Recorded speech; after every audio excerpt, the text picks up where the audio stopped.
ವ್ಯಾಪಾರ ಮಾಡೋ ಮನುಷ್ಯನ ಬಹಳ ಜನ ಗ್ರಾಹಕರು ಬಂದಿರ್ತಾರ. ಕಾಯಿ ಕೊಡೋದು ರೊಕ್ಕ ತಗೊಳ್ಳೋದು, ಕಾಯಿ ಕೊಡೋದು ರೊಕ್ಕ ತಗೊಳ್ಳೋದು, ಈ ಮಾಡೋ ಗದ್ದಲದೊಳಗ ಏನಾಗುತ್ತೆ ಅಂದ್ರೆ, ನೀವು ಅವನಿಗೆ 50 ರೂಪಾಯಿ ಕೊಟ್ರಿ, 20 ರೂಪಾಯಿಗೆ ಒಂದು ಕಾಯಿ, ಚಿಲ್ಲರ ವಾಪಸ್ ಎಷ್ಟು ಕೊಡ್ಬೇಕಮ್ಮ? 30 ರೂಪಾಯಿ ವಾಪಸ್ ಕೊಡ್ಬೇಕು. ಹಿಂಗೆ ಬಹಳ ಜನರಿಗೆ ಕಾಯಿ ಕೊಡೋದು, ಚಿಲ್ಲರ ವಾಪಸ್ ಕೊಡೋದು, ದುಡ್ಡು ತಗೊಳ್ಳೋದು, ಈ ಗದ್ದಲದೊಳಗೆ ಏನು ಮಾಡ್ದ ಅಂದ್ರೆ, ನಿಮ್ಮ ಕಡೆಯಿಂದ 100 ರೂಪಾಯಿ ತಗೊಂಡೇನಿ ಅಂತ ತಿಳ್ಕೊಂಡು ಅವ ನಿಮಗೆ 80 ರೂಪಾಯಿ ವಾಪಸ್ ಕೊಟ್ಟ. 80 ರೂಪಾಯಿ ವಾಪಸ್ ಕೊಡ್ಲಿ ನಿಮ್ಮ ಮನಸ್ಸು ಏನು ಹೇಳ್ತದೆ? ಒಳಗಿನ ಆತ್ಮ ಏನ್ ಹೇಳ್ತದೆ ನಿಮಗೆ? ಇದ್ರಾಗ 50 ರೂಪಾಯಿ ನಿಂದಲ್ಲ, 50 ರೂಪಾಯಿ ಹೆಚ್ಚುವರಿ ಆಗಿ ನಿನಗೆ ಬಂದದ, ಅಂಗಡಿ ಮಾಲಕ ತಪ್ಪಾಗಿ ನಿನಗೆ ಕೊಟ್ಟನ, ಅದನ್ನ ವಾಪಸ್ ಕೊಡು ಅಂತ ಒಳಗೆ ಮನಸ್ಸು ಹೇಳ್ತತಿ. ಆದ್ರೆ ಎಷ್ಟು ಮಂದಿ ಕೇಳ್ತಾರ? ಕಾಯಿನೂ ಸಿಕ್ತು, ಮ್ಯಾಲ 50 ರೂಪಾಯಿನೂ ಎಕ್ಸ್ಟ್ರಾ ಬಂದು ಈ ಅವಕಾಶ ಹಾಕ್ಬಿಡ್ಬೇಕು ಅಂತ.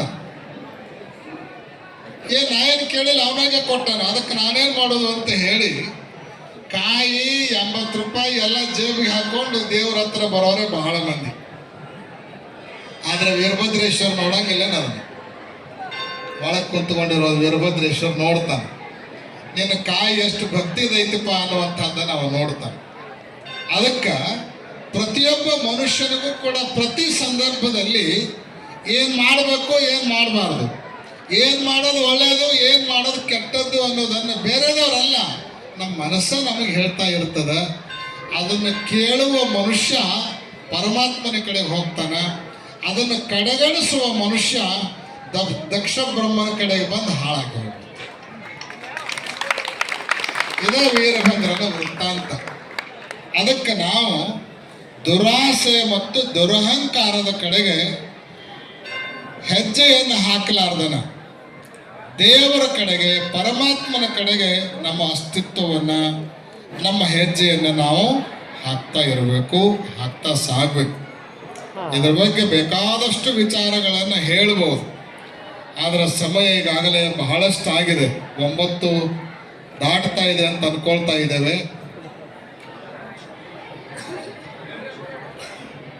ಅದಕ್ಕಾಗಿ ಹೆಚ್ಚಿಗೆ ಏನನ್ನೂ ಕೂಡ ಹೇಳಲಿಕ್ಕೆ ಬಯಸದೆ, ದೇಹ, ಬುದ್ಧಿ ಮತ್ತು ಆತ್ಮ ಇವು ನಮ್ಮಲ್ಲಿ ಇರ್ತವೆ.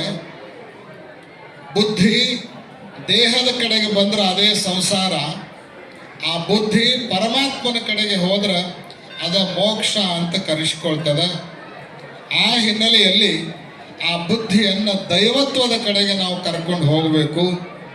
ಅಕಸ್ಮಾತ್ ಆ ಬುದ್ಧಿ ಏನಾದರೂ ಸಂಸಾರದ ಕಡೆಗೆ ಬಂತು ಅಂದ್ರೆ, ಹೆಂಗೆ ದಕ್ಷ ಬ್ರಹ್ಮನ ಕಡೆಗೆ ಬಂದ ಸತಿ ಆತ್ಮಾಹುತಿಯನ್ನು ಮಾಡಿಕೊಂಡು ವಿನಾಶ ಹೊಂದಬೇಕಾಯ್ತೋ, ಆ ಪರಿಸ್ಥಿತಿ ನಮಗೂ ಬರ್ತದೆ ಅನ್ನುವಂಥದ್ದನ್ನು ಇವತ್ತು ನಾವೆಲ್ಲ ಅರ್ಥ ಮಾಡ್ಕೊಳ್ಬೇಕು. ಒಂದು ವೇಳೆ ಹಂಗೇನಾದರೂ ಆಯಿತು ಅಂದ್ರೆ ಆವಾಗ ನಮ್ಮ ಬುದ್ಧಿಯನ್ನು ಮತ್ತೆ ಆತ್ಮದ ಕಡೆಗೆ ಕರ್ಕೊಂಡು ಹೋಗ್ಲಿಕ್ಕೆ ಯಾರು ಬರಬೇಕು ಅಂದ್ರೆ ವೀರಭದ್ರನೇ ಹುಟ್ಟು ಬರಬೇಕಾಗ್ತದೆ. ಅಂದ್ರೆ ನಾವು ಬಹಳ ವೀರರಾಗಿ, ಧೀರರಾಗಿ, ಧೈರ್ಯಶಾಲಿಗಳಾಗಿ ಎಲ್ಲ ವಿಘ್ನಗಳನ್ನು ದೂರ ಮಾಡಿ ಗೆದ್ದು, ಶತ್ರುಗಳನ್ನು ಗೆಲ್ಲೋದು ದೊಡ್ಡದಲ್ಲ. ನಿಜವಾದ ಗೆಲುವು ಯಾವುದು ಅಂತ ಕೇಳಿದ್ರೆ, ನಿಜವಾದ ಶತ್ರುಗಳು ನಮಗೆ ಯಾರು ಅಂತ ಕೇಳಿದ್ರೆ, ನಮ್ಮ ಇಂದ್ರಿಯಗಳೇ ನಮಗೆ ನಿಜವಾಗಿರುವಂಥ ಶತ್ರುಗಳು. ಅವರನ್ನು ನಾವು ಗೆದ್ದು ಯಾವಾಗ ವಿಜಯವನ್ನು ಸಾಧಿಸ್ತೇವೋ ಆವಾಗ ನಮ್ಮ ಬುದ್ಧಿ ಮತ್ತು ಪರಮಾತ್ಮನ ಕಡೆಗೆ ಹೋಗಲಿಕ್ಕೆ ಸಾಧ್ಯ ಆಗುತ್ತೆ ಅನ್ನೋದರ ಪ್ರತೀಕ ಈ ವೀರಭದ್ರನ ವೃತ್ತಾಂತ. ಅದಕ್ಕೇನೆ ಕುವೆಂಪು ಅವರು ಒಂದು ಸುಂದರವಾದ ಮಾತನ್ನು ರಾಮಾಯಣ ದರ್ಶನದಲ್ಲಿ ಬರೆದಿದ್ದಾರೆ. ಅದೇನು ಅಂದ್ರೆ, ಇಂದ್ರ ವಿಜಯಿಗಿಂ ಇಂದ್ರಿಯ ವಿಜಯಿ ಮೇಲು ಅನ್ನುವಂಥ ಮಾತನ್ನು ಬರೀತಾರೆ. ಇಂದ್ರನನ್ನ ಗೆದ್ದವನಿಗಿಂತ ಇಂದ್ರಿಯಗಳನ್ನು ಗೆದ್ದವನೇ ನಿಜವಾಗಿರುವಂಥ ವೀರ ಅನ್ನುವಂಥ ಮಾತನ್ನು ಕುವೆಂಪು ಅವರು ಬರ್ಕೊಂಡು ಬರ್ತಾರ.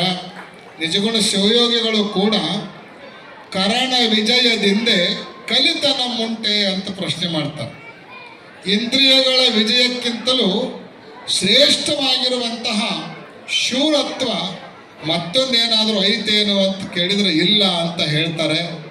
ಆ ಹಿನ್ನೆಲೆಯಲ್ಲಿ ನಮ್ಮ ಬುದ್ಧಿ ಅದು ಪರಮಾತ್ಮನ ಕಡೆಗೆ ಸಾಗಬೇಕಾಗಿತ್ತು ಅಂದರೆ ನಾವು ಇಂದ್ರಿಯಗಳ ಮೇಲೆ ವಿಜಯವನ್ನು ಸಾಧಿಸಬೇಕು, ವೀರರಾಗಬೇಕು. ಅವಾಗ ಮಾತ್ರ ಆ ಬುದ್ಧಿ ಸಂಸಾರದ ಜಂಜಾಳದಿಂದ ಕಿತ್ತುಕೊಂಡು ಪರಮಾತ್ಮನ ಕಡೆಗೆ ಮೇಲೆ ಹೋಗಲಿಕ್ಕೆ ಸಾಧ್ಯ ಆಗುತ್ತೆ ಅನ್ನೋದರ ಸಂಕೇತವೇ ಅದು ಈ ವೀರಭದ್ರನ ವೃತ್ತಾಂತ ಅನ್ನುವಂಥದ್ದನ್ನು ಈ ಸಂದರ್ಭದಲ್ಲಿ ನಾವೆಲ್ಲ ಅರ್ಥೈಸಿಕೊಂಡು ನಮ್ಮ ಬುದ್ಧಿಯನ್ನು ಪರಮಾತ್ಮನ ಕಡೆಗೆ ಕರೆದುಕೊಂಡು ಹೋಗಲಿಕ್ಕೆ ನಾವೆಲ್ಲ ಪ್ರಯತ್ನ ಮಾಡಬೇಕು.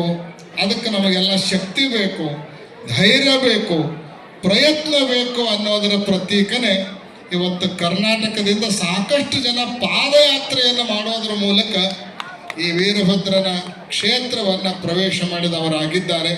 ಪಾದಯಾತ್ರೆ ಮಾಡೋದಂದ್ರೆ ಸುಮ್ಮನೆ ಅಲ್ಲ, ಮನೆ ಬಿಡಬೇಕು, ವ್ಯವಹಾರ ಬಿಡಬೇಕು, ಉದ್ಯೋಗ ಬಿಡಬೇಕು, ಮನೆಯಾಗಿದ್ದವ್ರನ್ನ ಬಿಡಬೇಕು, ಎಲ್ಲ ಬಿಟ್ಟಾಗ ಮೊದಲು ಮನಸ್ಸು ಬೇಕಲ್ಲ.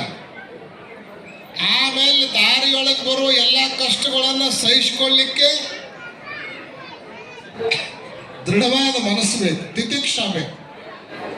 ಇಷ್ಟೆಲ್ಲವುಗಳನ್ನು ಮಾಡ್ಕೊಂಡು ಇವತ್ತು ನೀವು ಪಾದಯಾತ್ರೆ ಮಾಡ್ಕೋತ ಬಂದಿರಿ ಅಂದ್ರೆ ದೇವರ ಕಡೆಗೆ ಒಂದು ಹೆಜ್ಜೆ ಮುಂದಿಟ್ಟಿರಿ ಅನ್ನುವಂಥ ಅದು ಅರ್ಥ. ಅದರ ಜೊತೆಗೆ ಅನೇಕ ಜನ ಜಾತ್ರೆಗೆ ತಮ್ಗೆ ಅನುಕೂಲ ಆಗುವ ರೀತಿಯಲ್ಲಿ ಈ ದೇವಸ್ಥಾನದಲ್ಲಿ ಬಂದು ನೀವೆಲ್ಲ ಸೇರಿದವರಾಗಿದ್ದೀರಿ.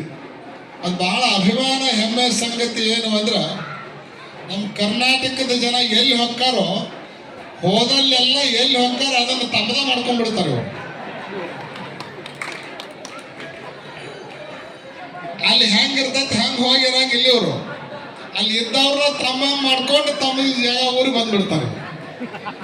ಆ ಸಾಮರ್ಥ್ಯ, ಆ ವಿಶೇಷತೆ ಕರ್ನಾಟಕದ ಜನರಿಗೆ ಐತಿ. ಈ ಅನುಭವವನ್ನು ನಾವು ಕೇವಲ ರಾಯಚೋಟಿ ನೋಡಿ ಹೇಳಕತ್ತಿಲ್ಲ, ಶ್ರೀಶೈಲದಾಗೂ ಇದ ಪರಿಸ್ಥಿತಿ ಐತಿ. ಯುಗಾದಿ ಬಂತು ಅಂದ್ರೆ ಲಕ್ಷ ಲಕ್ಷ ಜನ ಶ್ರೀಶೈಲಕ್ಕೆ ಬರ್ತಾರ. ಆಂಧ್ರದವ್ರು, ಶ್ರೀಶೈಲ ಇರೋದು ಆಂಧ್ರ ಪ್ರದೇಶದಲ್ಲಿ, ಮಲ್ಲ ಇರೋ ಆಂಧ್ರ ಪ್ರದೇಶದೊಳಗೆ. ಆದ್ರೆ ಹೆಚ್ಚು ಕಡಿಮೆ ಯುಗಾದಿ ಬಂತು ಅಂದ್ರೆ 8-10 ದಿವಸ ಮಲ್ಲಯ್ಯ ಆಂಧ್ರದಾಗಿರಂಗಿಲ್ಲ, ಕರ್ನಾಟಕದವ್ರ ಕಬ್ಜಾದಾಗ ಇರ್ತಾರೆ. ಕರ್ನಾಟಕದವ್ರ ಕಬ್ಜಾದಾಗ ಇರ್ತಾರೆ. ಕಾರಣ ಏನು ಅಂದ್ರೆ ಅಷ್ಟು ಜನ ಎಲ್ಲ ಬಂದು ಟೆಂಟ್ ಹೊಡಿತಾರೆ, ಭಕ್ತಿಯನ್ನು ಅರ್ಪಣೆ ಮಾಡ್ತಾರೆ. ಅದಕ್ಕೆ ಕಾರಣ ಏನು ಅಂತ ಕೇಳಿದರೆ ಕರ್ನಾಟಕದ ಜನರ ಮನಸ್ಸಿನಲ್ಲಿರುವಂತಹ ವೀರಭಕ್ತಿ, ಆ ವೀರಭಕ್ತಿ ಅದಕ್ಕೆ ಕಾರಣ.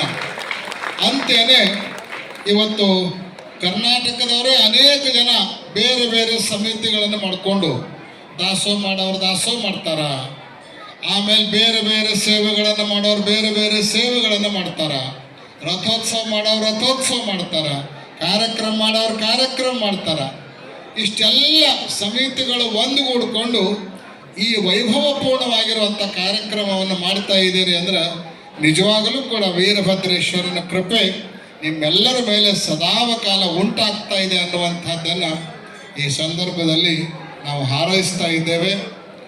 ವಿಭಿನ್ನ ಸಮಿತಿಗಳ ಮೂಲಕ ಹರಿದು ಹಂಚು ಹೋಗ್ತಾ ಇರುವಂತಹ ನಿಮ್ಮನ್ನು ಒಂದು ಕಡೆಗೆ ಕೂಡಿಸಿ ಇಂಥ ವಿಧಾಯಕ ಕಾರ್ಯಕ್ರಮಗಳನ್ನು ಮಾಡಲಿಕ್ಕೆ ಮಾರ್ಗದರ್ಶನ ಮಾಡಿದವರು ಅಂದರೆ ನಮ್ಮ ಬೇರುಗಂಡಿ ಸ್ವಾಮಿಗಳನ್ನುವಂಥದ್ದನ್ನು ಇಲ್ಲೇ ನಿಮ್ಮೆಲ್ಲರ ಮುಂದೆ ಹೇಳ್ತಾ, ಇವತ್ತು ನಿಮ್ಮೆಲ್ಲರಿಗೂ ಕೂಡ ಸಾಕಷ್ಟು ಸಹಕಾರವನ್ನು ನೀಡಿ